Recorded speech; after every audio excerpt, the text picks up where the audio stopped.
Agar bir kishiga g'am va qayg'u yetsa, u shunday desin. Payg'ambarimiz buyuryapti. Parvardigoro, albatta men sening bandangman. Qulingning o'g'li, cho'ringning o'g'liman. Peshonam sening qo'lingda. Mening ustimda sening hukming o'tkuvchidir. Mening ustimda qazoing odildir. Sening har bir isming bilan o'zingni o'zing nomlagan yoki mahluqotlardan biriga o'zing o'rgatgan yoki o'z kitobingda tushirgan yoki o'zing huzuringda g'ayb ilmida olib qo'ygan ismlaring bilan Qur'onni qalbimning bahori, ko'ksimning nuri qilishingni, g'amim va qayg'ularimni ketkazuvchi qilishingni so'rayman desa, Alloh uning g'am qayg'ularini ketkazib, xursandchilikka almashtiradi. Ikkita duo. Ikkita duo.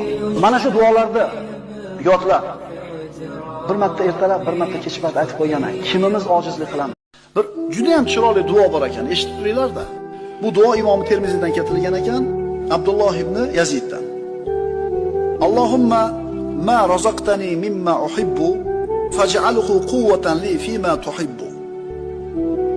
Parvardigor, men yaxshi ko'rgan narsa bilan rizqlantirgan bo'lsang, bas shu narsani menga seni yaxshi ko'radigan narsalarni qilishga quvvat ber.